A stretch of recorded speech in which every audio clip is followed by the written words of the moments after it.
When he stuck them sideways out of the bed, his legs felt as if they were doing a new thing, something they didn't understand. "Dress quickly now," said Mamma. "It's easy to catch cold after being so long in bed. I shall call your sister to help you." It was hard to keep upright. His legs were still sore in the places where they bent, his arms, too, when he held them up to go through the sleeves. "Feel funny?" said his sister Gladys. "Hold on to the bedpost while I fasten these buttons." "Why, Raymond, I do believe you've grown taller in bed, dear." He saw a face low down in the great wardrobe mirror. For a moment, everything in him stopped. A terrible, thin face, with perfectly round, shiny eyes, shadows you could almost see through, that belonged to a thing, not a person.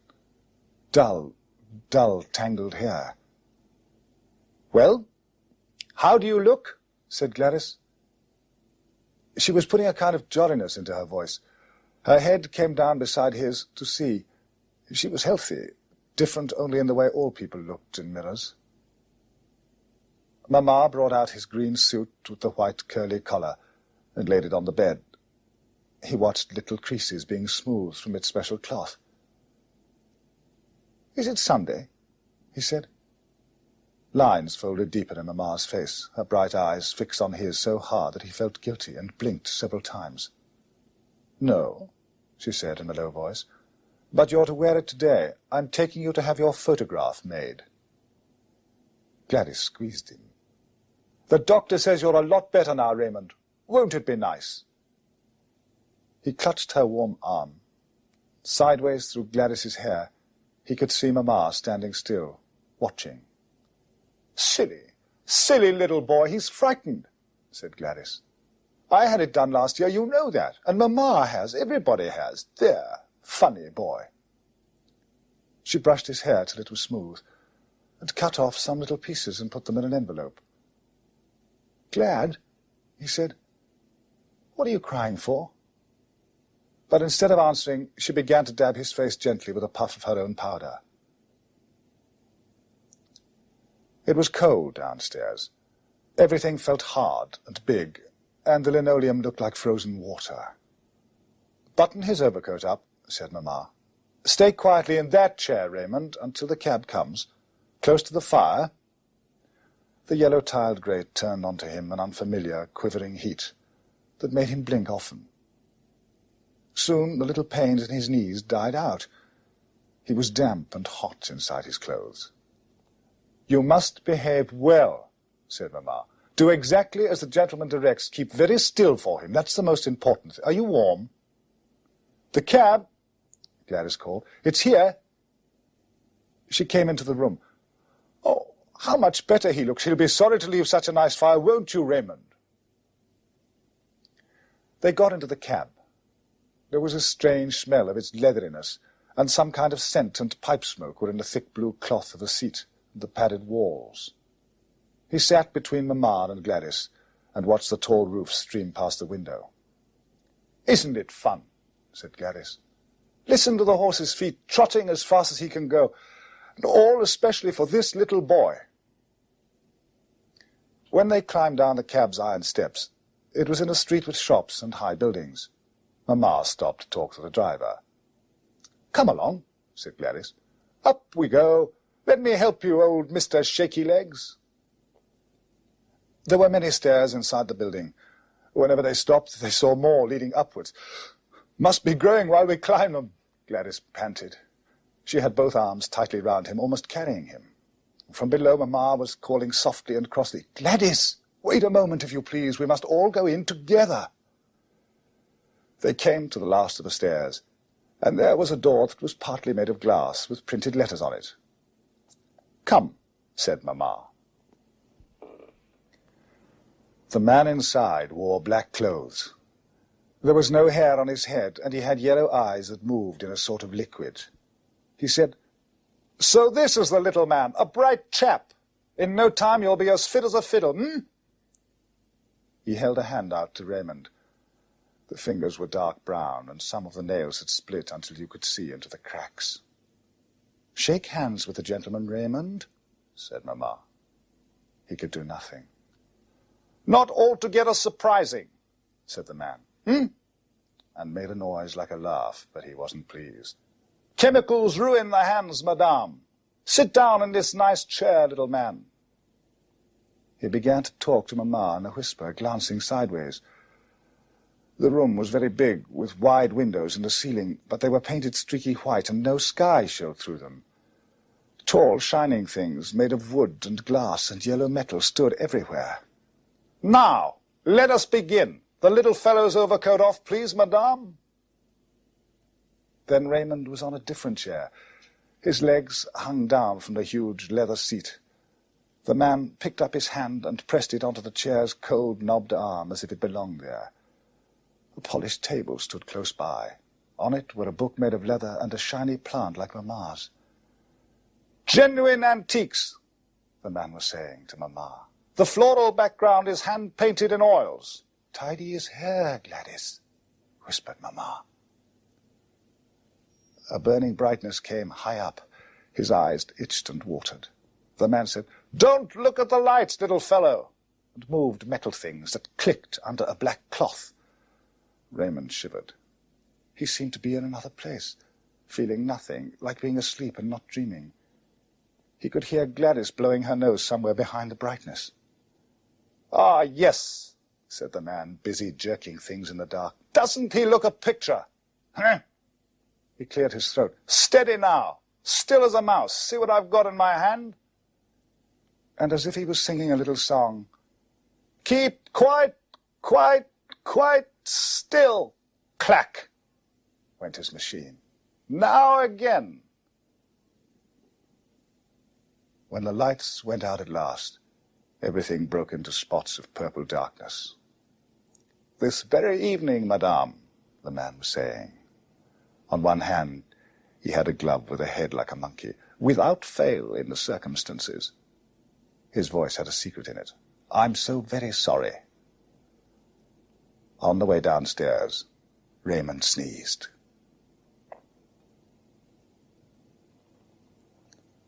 He lay quietly in bed. When he moved, all the old pains jumped in his arms and legs, worse than weeks ago. His nose was running.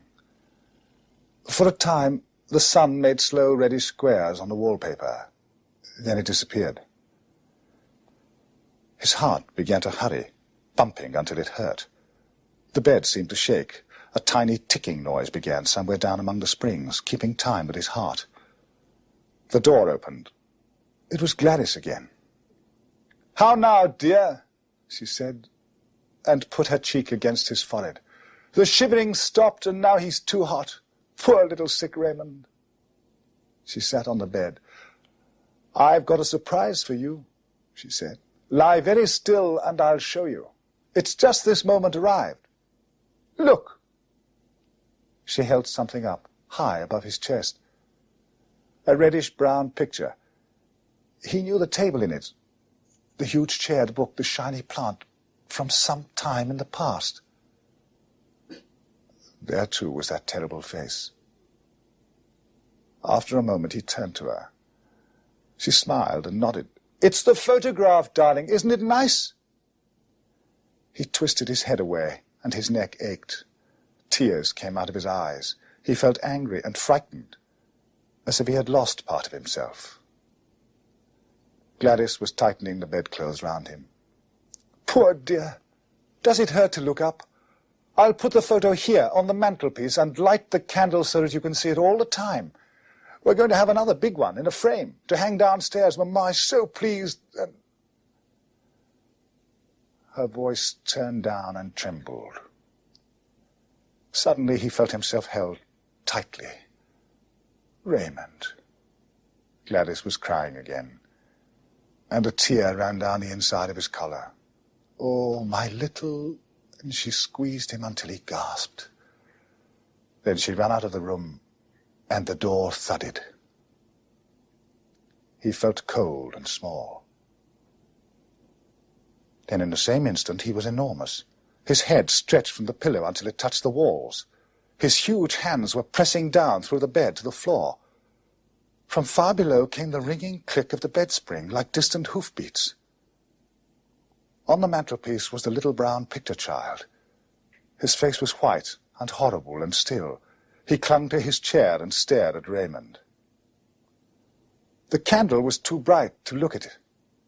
When it flickered, the whole room bobbed. Waves of fright rushed over him, up through the bed.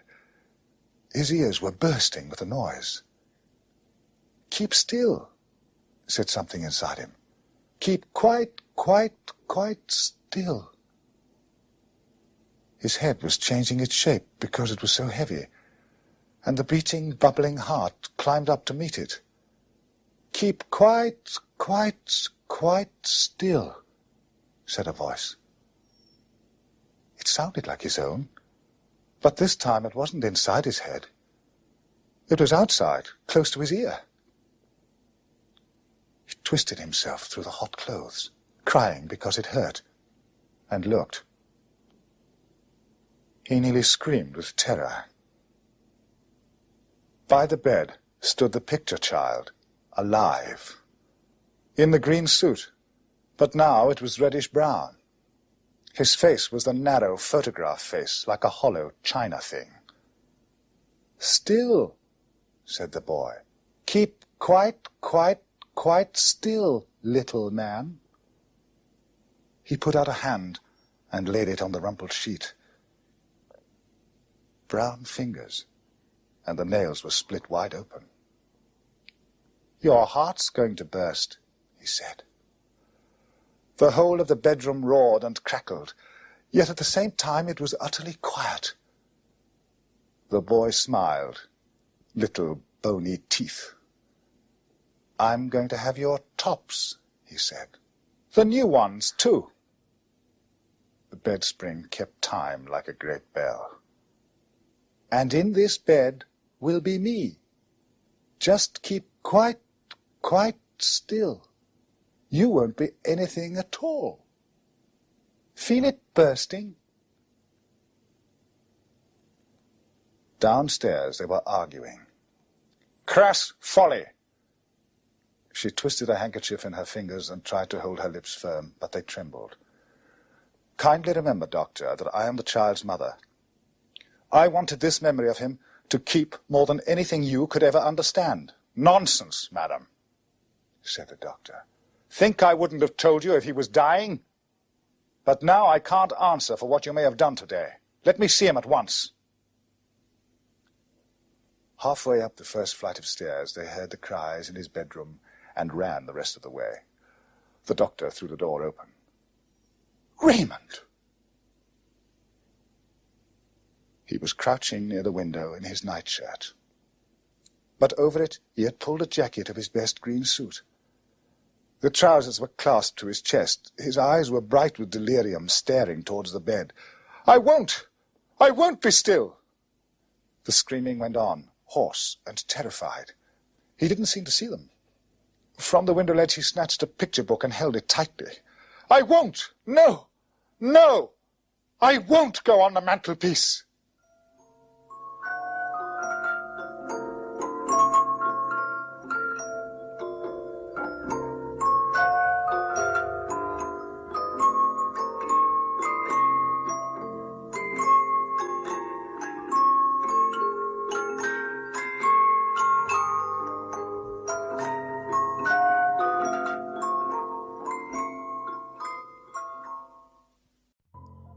Another surprise for you all, and I hope you enjoyed it. That was the short-lived 1970s radio series Late Night Story, and the radio play we heard was called The Photograph, which was first broadcasted on December 23rd, 1978. Again, my apologies for the delayed episode, but yesterday the 9 to 5 was transformed into a 9 to midnight. And once I got home, I was not in the mindset to record. But, as promised, the radio show nerd will not disappoint. So, with that being said, good evening, my friends, and welcome to another episode of Terror Radio Podcast. If this is your first time joining me, then welcome. This is a podcast dedicated in bringing you the best of horror and thriller, old-time radio broadcasts, as well as original stories. I am your host, Keith, aka the Radio Show Nerd, and tonight's episode is entitled Holding On to the Ultimate Grudge.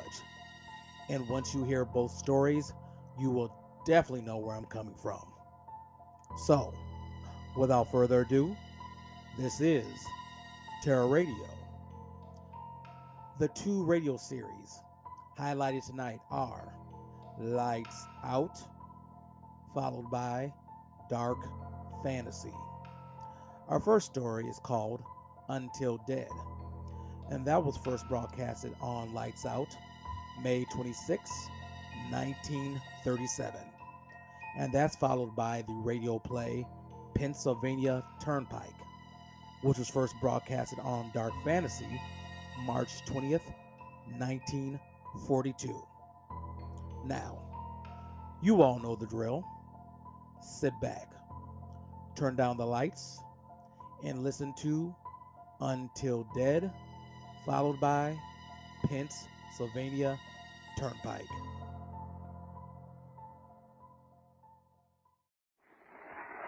Ironized Yeast presents Lights Out, Everybody. It is later than you think.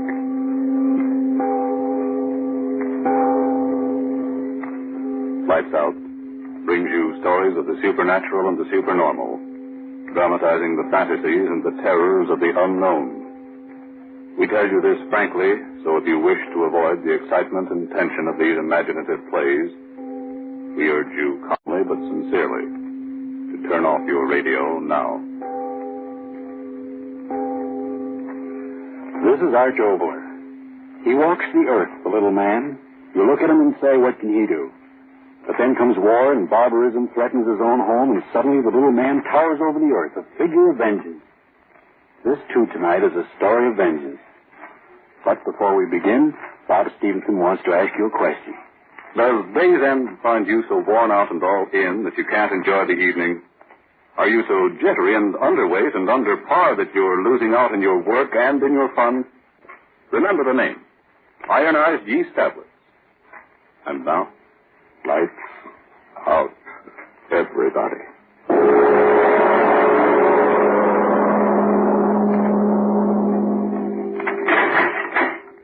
You've got 10 minutes with them, Counselor. I know.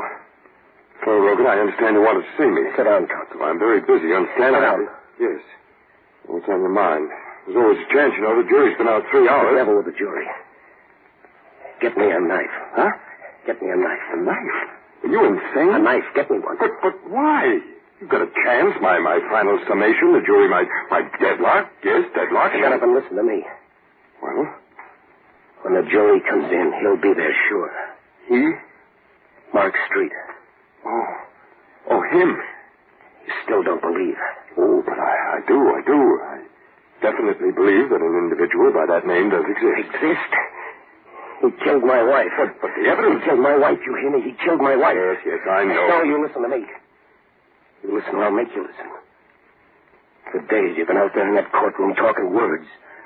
Words, high-sounding legal words. All the time you won't believe the word I told you.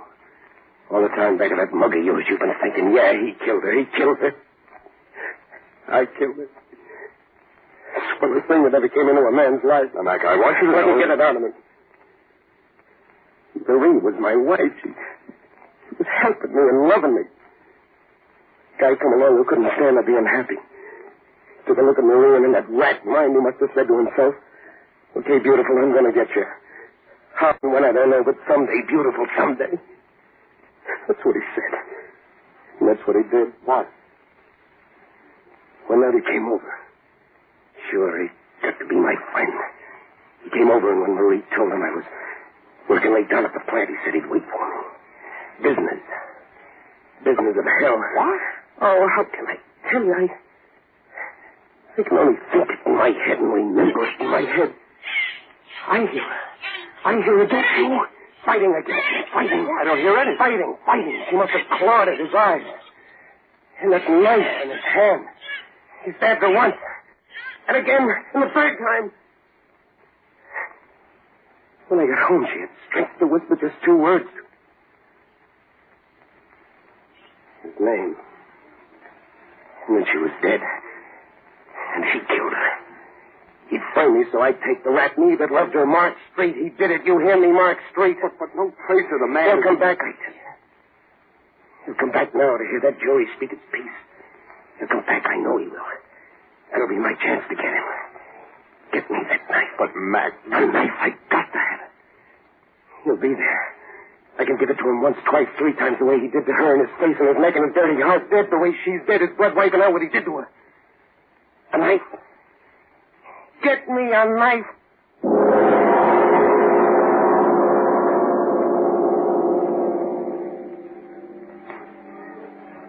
Order in the courtroom.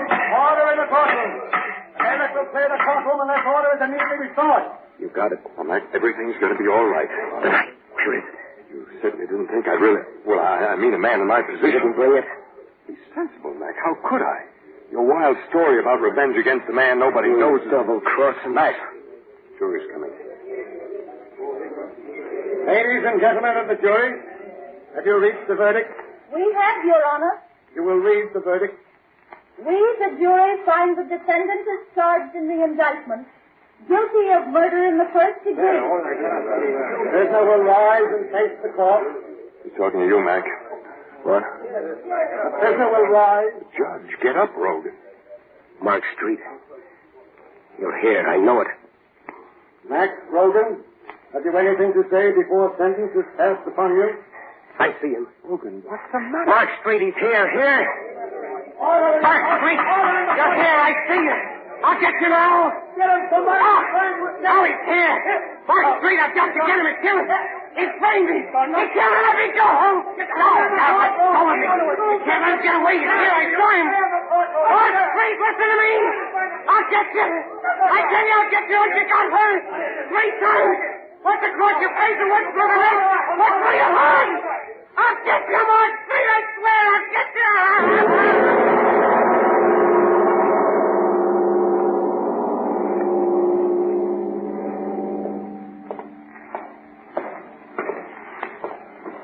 I'm asking you as a particular favor to me, Rogan, to behave yourself.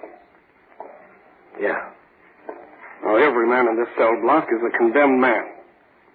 Disturbances just make it harder for everyone concerned. I ain't gonna be with you long, Warden.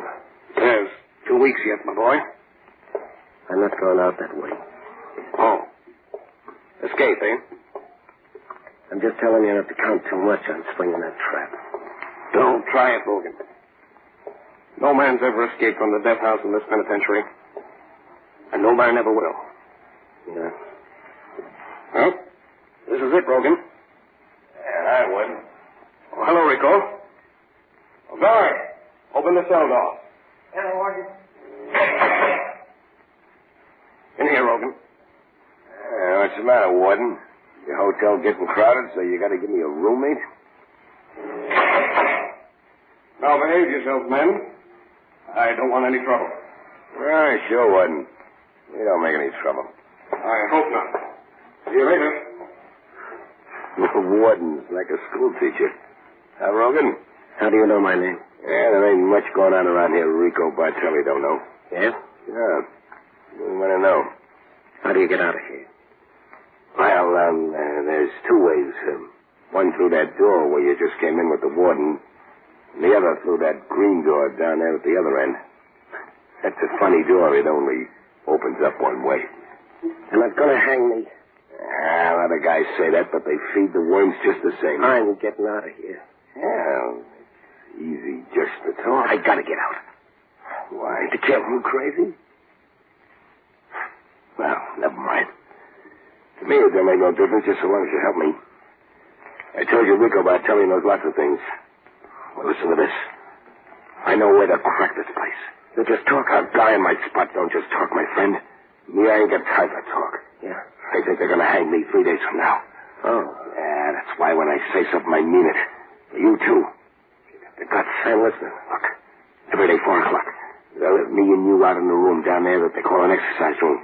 We're supposed to walk up and down and get exercise so we'll feel good when they stretch our neck. Only you and me in the exercise room for 10 minutes. No guard. They figure it's all right. Because the room ain't got nothing in it, no window. And the guard locks it up from the outside. Then how do you... I'm trying to tell you. In the room there's nothing. Bare wall. Bare floor. And on the floor there's one iron saw lid leading down to the saw that runs under this place to the river. Marie? Sure. You do like I say and Marie'll see you pretty quick. This water, how deep is it? No. Doesn't make any difference. I can swim in it. Yeah, not in this water, my friend. Why not? How far is it from where we can get in the sewer to the river? A mile. I can swim it, doesn't it? Yeah, not in this water. Why not? Tell me why not. Hey, you guys, pipe down. Okay, Screw. They're going to sleep. Tell me. Why not? Because, my friend, after the pipe that's under the exercise room goes a little way, it joins the main pipe. Well? And on the main so there's no room for swimming. The pipe's filled to the top with water. I'll swim it anyway. And breathe what? The water? I gotta get out. Sure, you've said that before. But you ain't going to get out if you don't listen to Rico. I tell you, the water in the sewer's up to the top. Maybe half or 1 inch clear air up on top. Not enough to swim, my friend. But just enough to get air if you got the right thing. What? A diving rig? A little piece of rubber pipe that you keep in your mouth. And you stick it up out of the water so you suck in the air while you walk through the water. It's over your head. Where do you get the rubber hose? Here. See? I got one right here. And I got another one for you. This end stuck in my mouth. Listen, I raise it high like this. So it sticks up out of the water and I suck up that little inch of air that's waiting up there on top. Mark Street, I'll be coming for you soon. Mark Street, what's that? All I want to know is you're going to break with me down the sewer tomorrow. Man, you don't know what you're doing for. Shut your mouth. I do it because I can't lift a heavy sewer lid by myself. But with you, we'll lift it. We'll lift it. Okay. Tomorrow, 4 o'clock, we try, huh? 4 o'clock.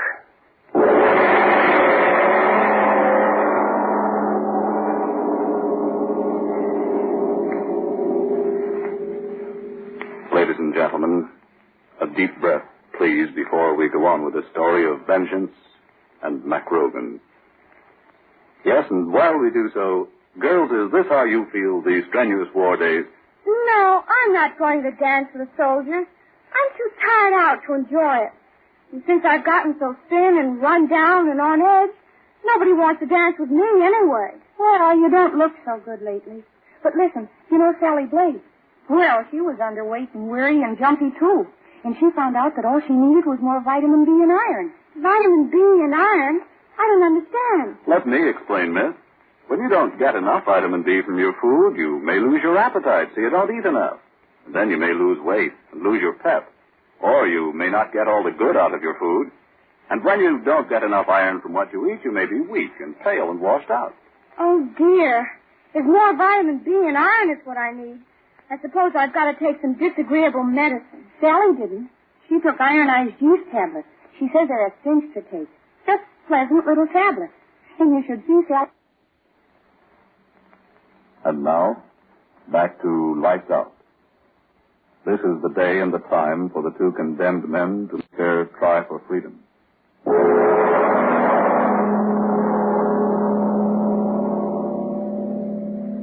Get plenty of exercise, boys. Won't be long now. Sure, Screw. Well exercised. Rico.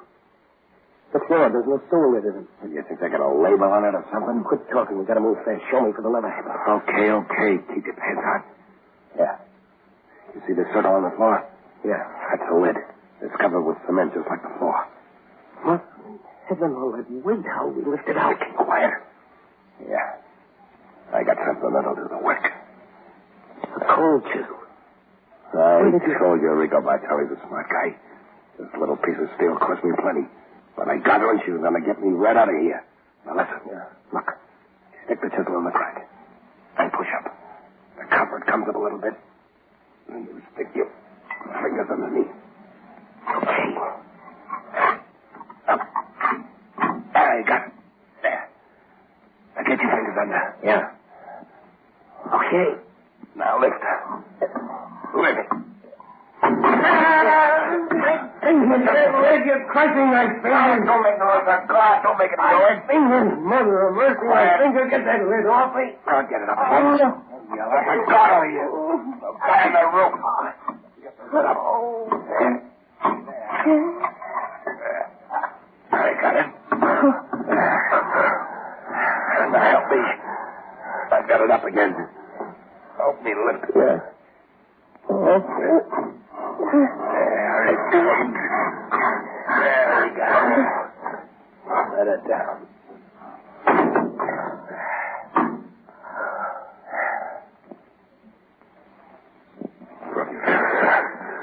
Never with my fingers. Let's go. Okay. You drop down there first. I don't know how deep the water is. There goes. David. Is it all right down there? Yeah. Come on. Okay. Now, water's not so deep. Only up to my waist. Which way now? This way. Come on. So blasted dark. I know the way. Yeah. It's faster. Lead the way. I can't go too fast. Main door is someplace along here. I might fall in. Okay. Well, yes. Safe. Keep going, keep going. It's black. I can't see nothing. I'm going to go wrong. Shut up. What? Shut up. The water, don't you feel? It's moving faster. Yeah, you're right. That means the main source up ahead. Come on. Don't go excited. Why shouldn't I? The main pipe's ahead. Yeah, the main pipe's ahead. That means we're going right. Oh, I'm not afraid of drowning whether I can't drown. I've got to kill him first. I can't drown. No. Ah, doesn't matter to you. Come on. Wait a minute. Give me my piece of rubber hose first. Rubber hose? Yeah, sure, like you told me to breathe through and I made through. Give it to me now and get the water separated. Give you what? What's the matter with you? Me? Tell me what's up. Sure. Sure, why not? I only got one piece of rubber hose. But Rico, you said... What I say and what is, that's two different things. I got one. For me. And me? You help me lift up that solid. Okay, that's swell. Now, if you want to go out and knock off that guy you always talk about, okay, I ain't stopping you. Take a swim for yourself. Give me that piece of hose. You better take that swim while you're still healthy, my friend. Give me that hose. Stay back from Give me. it to me. Okay, I'll give you. Oh, wait. Oh, shit. Try to knife me, you did. Hey, get out.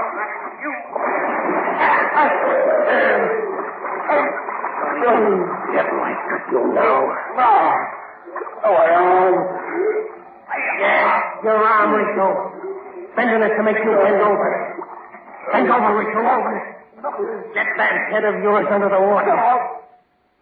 Drink it, Rico.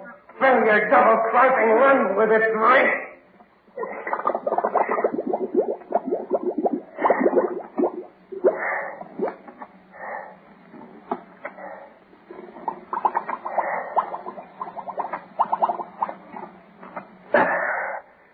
All right, Rico. I got the chisel and the hose. Now you take that swim that you were gonna give me. Now, Mark Street, I'm coming after you.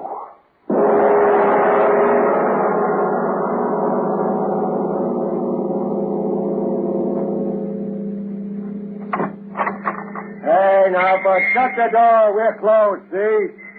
Might as well scram. 1 o'clock's closing hours in this town.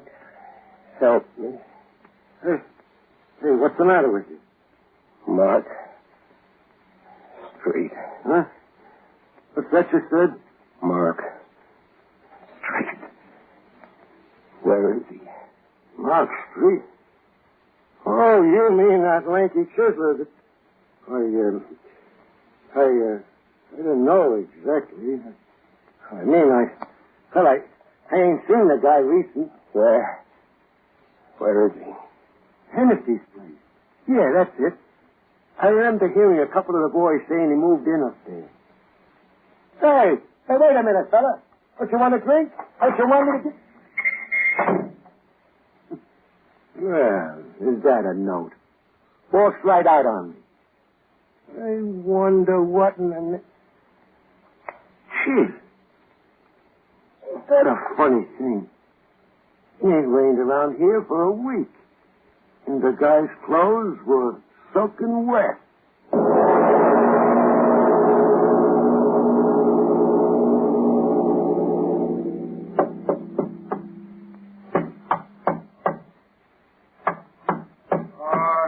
All right, I'm coming. Waking a man up in the middle of the night, that's disturbing the peace. Well, what's the matter? Tell me. Tell you what? What's the matter, you drunk? What do you want? Mark Street. Mark Street? Is that the one you said? They told me. He's staying here. He was staying here, you mean? He's gone? That's all right. He's gone. Tell me. Where? Where is he now? He's down 6 feet in the Rosamond Cemetery. Mark Street. He's died last week. Good night. Mark Street. Died last week. No, Mark Street, you can't cheat me that way. Rosemont Cemetery said. All right, Mark Street. I'm coming out to you.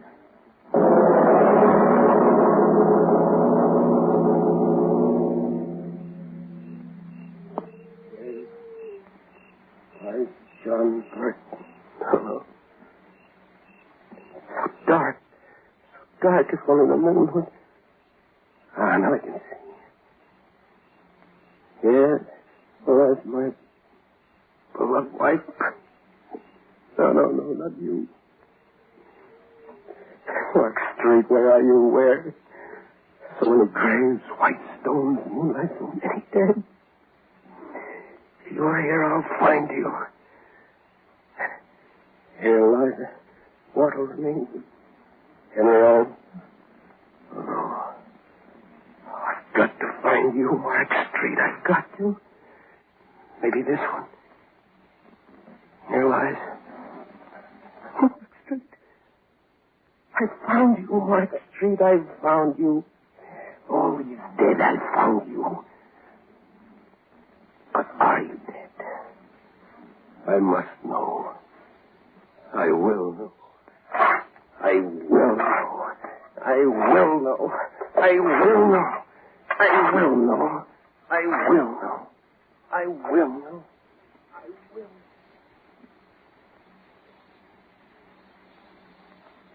I will. I will know. I will know. I will know. The coffin. The coffin. Oh, I'm down to you at last, Mark Street. Now I'll know.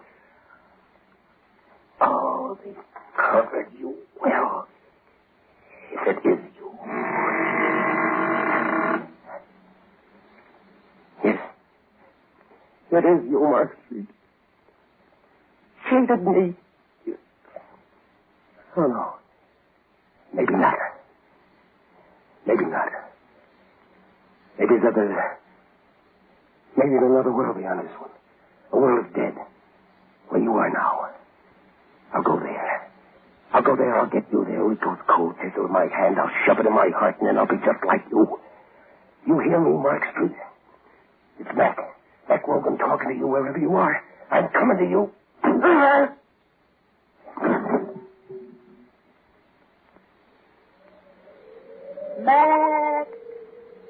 Mac Rogan. Mac Street, coming to you. Mac Rogan. Marie. Mac. Marie, I heard. How? When? I don't know. I heard you calling me. Mac Rogan. It is you, Marie. I heard you. I can hardly see. I don't know where I am, but I heard you. You got your wish, my darling. What? Look, there in front of you. Mark Street. Mark Street at last? No, let me go. The dead can't prove it, Dad. Let me go. And the knife. The knife you killed her with is in my hand. The knife. At last, Mark Street, I'll give you what you gave her. No. Once in the face. Twice. A third time.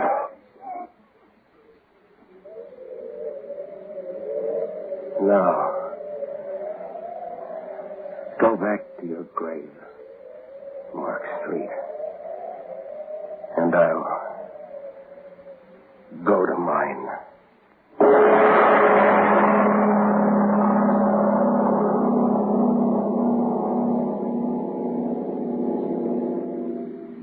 Mr. Obler, do you really think that revenge can go beyond the grave? I like to think that it doesn't. I'd like to think that murder and mercy find equal rest in peaceful death. Well, I'm interested in next week's story. You go back to California to do that one. What's it going to be about? It's a long postponed tale. I started to do it 3 times in this program, and each time something happened.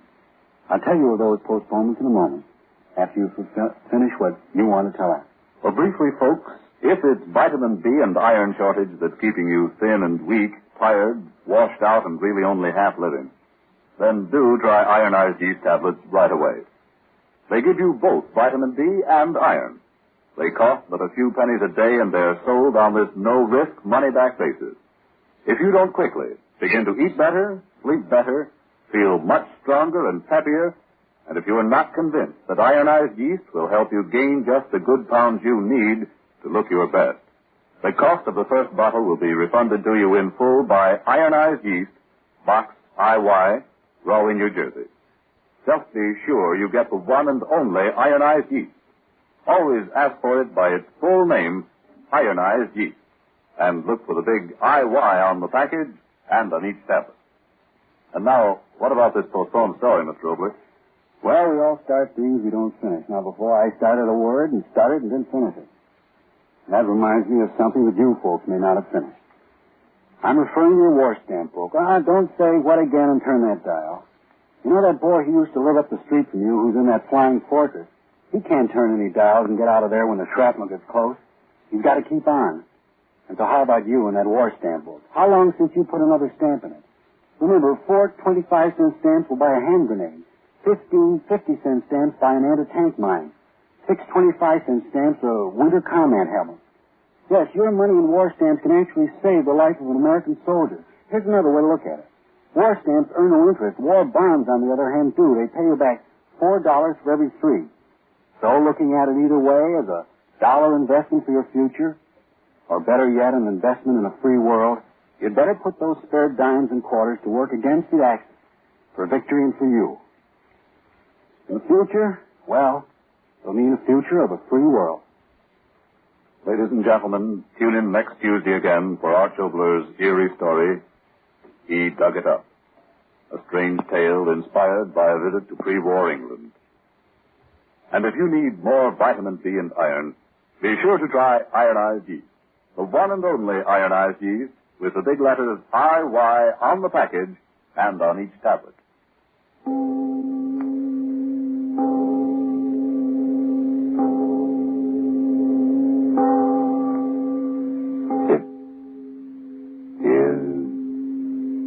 Later than you think. Time waits for no man these days, not even for a man to shave. Speed is mighty important. So why not enjoy the quick, comfortable shave that you get with Mole brushless shaving cream?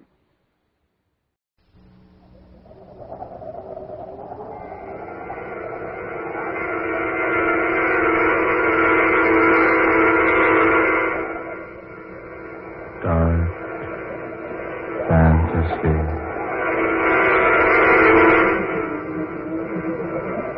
Pennsylvania Turnpike.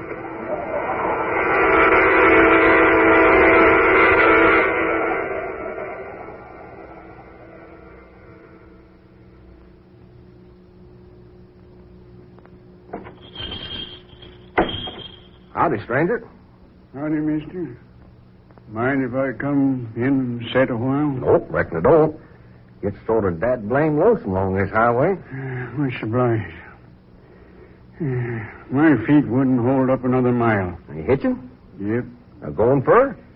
Don't know. Come fur? Yep. Come a right smart piece. Getting pretty old to be hitchhiking. Get many rides? Yep. Had anything to eat lately? Not much. Coffee smells good. It is good. Make it myself. How about a cup? Warm you up. All right. Matter of fact, I'll have one with you. Got any manse bread? Any what? Manse bread. Never heard of it. No. I forgot. Reckon you never have. Here you are, mister. Nice and hot. How much? Oh, just a nickel. I don't know what a nickel is, but take it out of that. Much obliged. Hey, hold on. This ain't no nickel. What's that, mister? I say this ain't no nickel. It's a gold coin. Hey, don't you know it's against the law to have gold in your possession these days? Against what law? Why, well, we went off the gold standard years ago. Everybody turned in their gold. Well, they turned into the government, and, well, they got silver in exchange. I see. You best return my coin. Well, this coin is old, ain't it, stranger? Somewhat. Yeah, old. Got the head of the King of England on it. Can't see the date very well. See, 1700 something. Take this coin instead. I gave you the gold one by mistake. Well, brother, I ain't making no mistake when I give it back to you. To my way of thinking right now, that gold coin ain't worth a plug nickel. Yeah. I think you'll find this one's legal tender. Yeah, thanks. How about a sandwich? What? A sandwich. I don't know what you're talking about. Now, you're a queer one. Here, wrapped up in this wax paper. A sandwich. Never seen nothing like that before. Yeah. Why don't you try one on the house? Eh? I said try one. No charge, yours. Oh, thanks. Good coffee. Yeah, got to admit it is. Folks around here always have a good word to say for Joe Davis and his coffee. Don't you know where you're heading for, stranger? No, haven't the slightest idea. How come? You mean you're just a roaming about with no particular end in mind? No. I've planned what I intend to do for years. Well, what are you intending to do? That I'll discuss with no one. Okay. Don't get the idea I'm nosing into your business. How's the sandwich? What's that? I said, how's the sandwich? Oh, this. Not so good. Tastes funny. Well, that's good boiled ham. Don't like it. Well, you got no kick coming. Didn't have to pay for it. I intend to pay you. Nope, no charge. But I always pay all my debts. Well, this is one you don't have to, stranger. Especially since you don't like the thing. I've paid every debt I ever owed. Except one. Well, one's not so bad. You'll probably get it paid off someday. Yeah. I'll pay it. I waited long enough. I can wait a while longer. Want more coffee, stranger? No. This is plenty. By the way, do you happen to know many people in these parts? Quite a few, yes. Ever run on to any folks with red hair? Red hair? Yeah. Well, let me think. No, can't say that I have. Why? Oh, I'm just interested in folks with red hair. Are you? Only take rides in cars with men with red hair. Why is that? Oh, I got a pretty good reason. You see, the man I owe that debt to has red hair. Oh, has he? Brilliant red. Where are you putting up for the night? Ain't sure. Depends. Well, there's a tourist cabin about 2 miles up the Turnpike. Might stop in there. Place have many customers? Yep, quite a few along this time of year. Better stop there then, have a look around. You probably never will again. What do you mean by that? Oh, nothing special. You're sure the mysterious one. You better have another cup of coffee. Oh, thanks. Well, how about a cigarette then, huh? No, I'm old-fashioned. I smoke a pipe. Well, okay. Fill her up then. Say, what kind of tobacco is that? Eh? Oh, it's King's Choice. Never heard of it. No. Reckon you never have. Something new? Older than you are. Mm-hmm. Where can you buy it? Reckon you can't anymore. Oh, quit making it, huh? About 100 years or so back. Hmm? You wouldn't remember. Oh, you're ribbing me, huh? Of course I wouldn't remember 100 years back. Neither would you. You'd be surprised, mister. What do you mean? Nothing. Especially. I don't get it. Look, you smoking tobacco 100 years old. Nothing particularly remarkable about that, is there? I always say what's old belongs to the old. I reckon you're not more than 60. 60? Sure, 65 at most. My friend, suppose you take 60, double it, and add a century. What? Double 60 and add 100? Why, that's 220. Your arithmetic is excellent. Have a match? Match? Match? Oh, yes. Sure, match. Here you be. Thank you. You have a customer. Oh, yes. Generally somebody stops for a few gallons of gas along about this time. Better throw away that cigarette and run that gasoline. Be back in a minute, old-timer. Yes, sir. A little gas? No, I'd like a little information. Well, got a lot of that, too. Can you tell me the way to Pine Knob? Pine Knob? What's that, tourist camp? No, it's a town. Pine Knob, Pennsylvania. Never heard of it. It's out this way someplace. Supposed to be about 80 miles out of Pittsburgh in this direction. Well, Pittsburgh's about 78 miles back. Well, then I should be pretty close. Never heard tell of no Pine Knob. Been living here, man and boy, for 40 years. Ain't never seen nothing of the place or heard tell of it. Well, I know it's out here someplace. I followed my directions here. I don't know whether to take that crossroad or follow the turnpike. Sorry, can't tell you, mister. Perhaps I can. Eh? Oh, you. Pine Knob, you say, mister? Yes. It's a small town somewhere in this neighborhood. Not in this neighborhood, it ain't. You don't happen to remember anything about it, do you, old-timer? That's a nice hat you're wearing. Huh? I said that's a nice hat you're wearing. Yeah, thanks. Did you ever hear of Pine Knob? Mind if I see it? You see what? Your hat. Oh, forget my hat. You know anything about Pine Knob? I might. After I've seen the hat. Look here. If you know how I can get to Pine Knob, I'll... Hey, look, mister. Let him have a gander at the hat. You know the old boy. He hasn't got all these marbles. Oh, very well. Here. You can buy it in any hat shop for $10. Free initials if you want them. Yeah. Quite nice. What's that? The hat? Oh, you haven't even looked at it. No. I was admiring the gentleman's hair. What about my hair? I said it's nice. Bright red. Yeah, red hair runs in my family. Now, how about the hat back and a little information? Oh, your initials in the band. K.M. Could the last name be Minor? Yeah, that's right. Oh, you saw my driver's license on the steering post. No. How'd you know? I just hoped I was right. Oh, hang it all. Do you or don't you know how I can get to Pine Knob? Yes, I know. Will you tell me then? No, I can't do that. Why not? Because the way is seldom traveled. You'd never find it by directions. Then can you go there with me to show me the way? There's nothing I'd like better. and to take you to Pine Knob. Yeah. Well, now, that's more like it. I'll pay you for whatever your time's worth. I'll collect all right. But I assure you my time's of practically no value whatsoever. Come on around, get in. I'll ride in the back. No, come on in front with me. No, thank you. I prefer the back. Say, mister, you better humor the old boy as much as you can. He ain't as bright as he probably used to be. Oh, all right. All right, old-timer, hop in. Oh, thanks a lot. Oh, you're welcome. Come back and see me.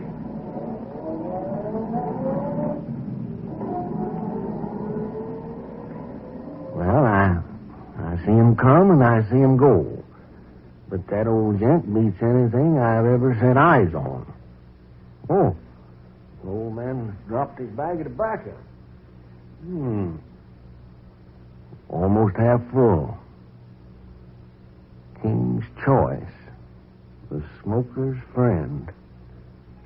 Raymond Tobacco Company. Established 1756.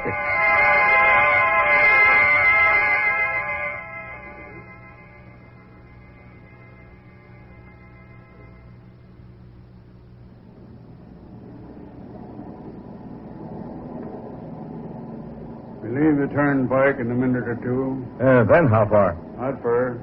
Is the road good? Not so good. I say, does my chatter bore you, old-timer? No, not especially. You give me the impression you don't want to talk. People talk too much nowadays. Me, I like to talk. Especially when I'm driving. Helps make the miles go faster. The turn up ahead. Yeah, where? Off to the right. There's no place to turn off. Yes, there is. You see it. There. See? Well, yes. Well, that road, it wasn't there a moment ago. It's been there for years. It's the road to take. This isn't any ordinary road. Right. It isn't. And no automobile tracks. Never been an automobile on this road. I don't understand. You will, presently. Nothing but wagon tracks. That's right. Wagons. And a stagecoach. Stagecoach? Yes. You can see the hoof marks in the soft earth. Oh, I was noticing. 6 coal-black horses, the pride of Pennsylvania. What's that? Nothing important. I see. Look behind. Behind? Yes. Look, where's the turnpike? We have left it. Far behind. Oh, not far. Less than a half a mile. We should be able to see it from here. No. It's nowhere in view. The buildings along the turnpike, where are they? All of that is past. Past? Yes. There is no turnpike. There are no buildings. Nothing but open prairie land. Trees. Hills. Tall grass. No fences. No other roads except this one. It's the only road for miles round. But where does it take us? The Pine Knob. That's where you wanted to go? Well, yes, but You asked me to show you the way to Pine Knob. This is it. Everything's changed so. Suddenly. Everything's different. Yes, naturally. But why? Did you ever ask yourself what time really is? Time? Yes, Mr. Miner. Time. I don't follow you. Suppose a long time ago something had happened to you. Suppose that incident was so important, so outstanding in your life, it was necessary for you to do something about it. I still don't understand. Let me put it into the present instead of the past. Suppose today something should happen to you.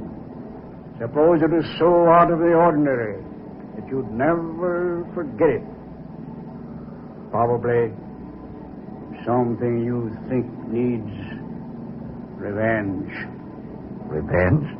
And suppose you decided your spirit would never rest until you'd found that revenge, even though many scores of years had passed away. But I don't understand. Now, what would you do, Mr. Miner?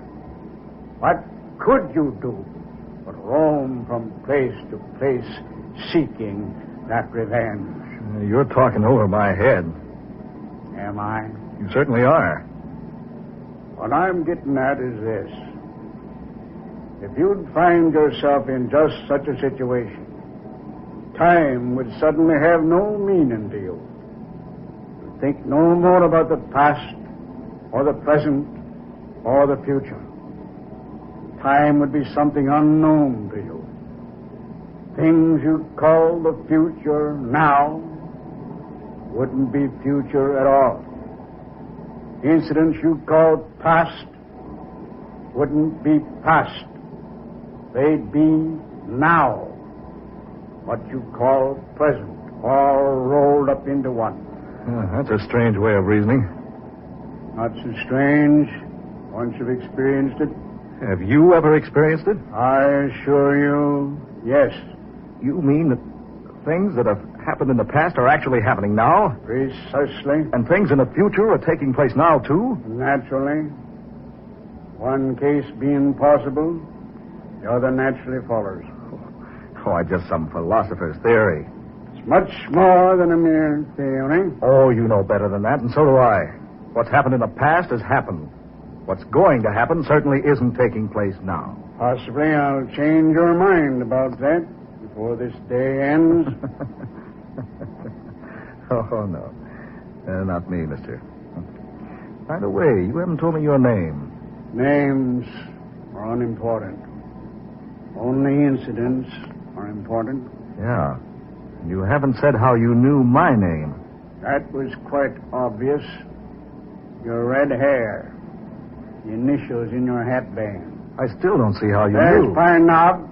Ahead. Yeah. Down in the valley. Yes.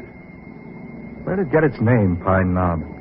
Because in the center of the town you'll find a little mound with 3 pine trees growing from it.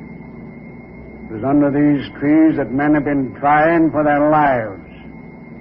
It's from them that men have been hanged. That's a pleasant thought. The town seems deserted. Yes, I suppose it is by now. What do you mean? You'll see. There.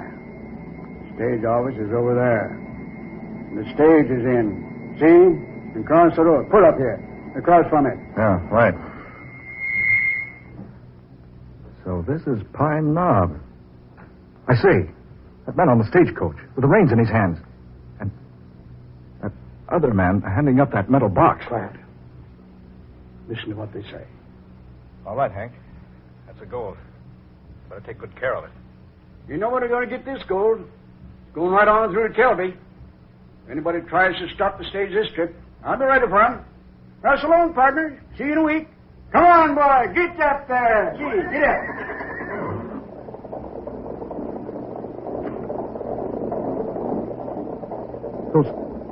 Those 2 men. The one on the stagecoach. Exactly. He looks and talks exactly like you, and the other one like me.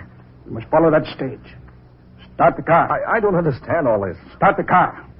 Follow the stage. I'd take my oath that those 2 men are Not time to talk. Follow the stage. Oh, what is this, a dream? Oh. I waited a long time for this day. What do you mean? Yes. 9 score years I waited. 9 score? More than 3 normal lifetimes. And finally the day is here.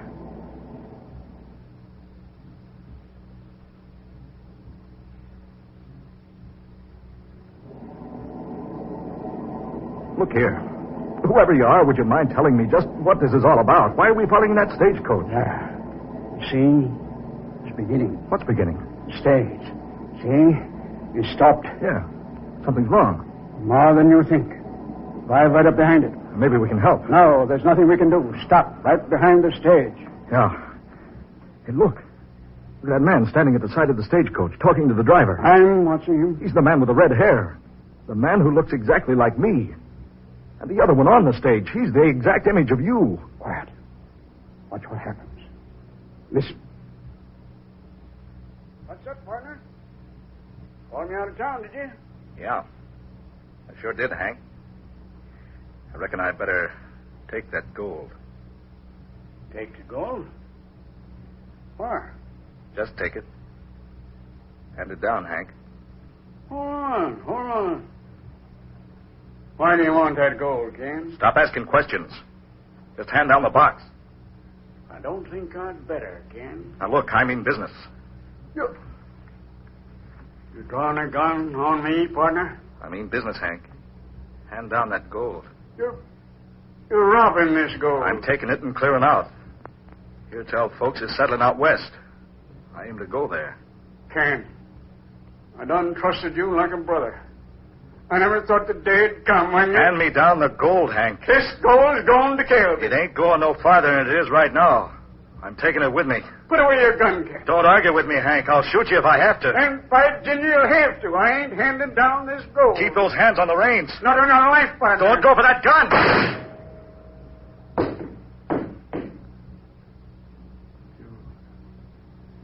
You shot me. In cold blood. No.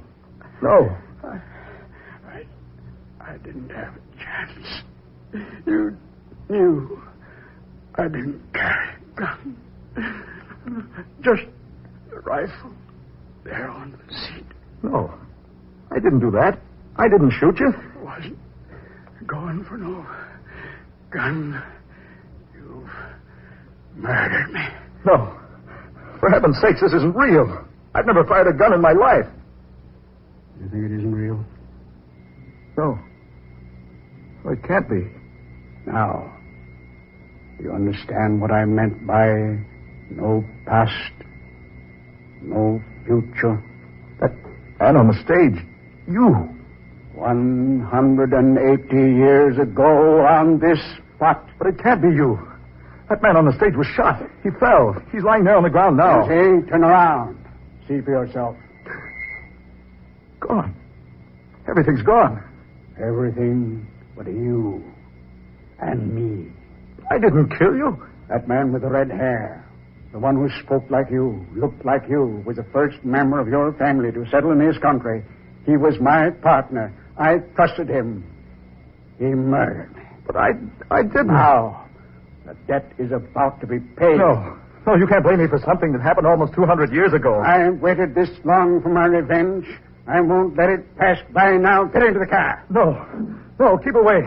Don't come near me. Don't touch that wheel. Time has come. I'm driving now. No, I say. There's no way to escape. You can't murder me. I had nothing to do with that shooting. You can't escape. I will escape. I will. You're doomed. I knew you were some devil. You brought me here to kill me. But you can't. The road ends around the turn up there. Nothing but 1,000-foot drop down the mountainside.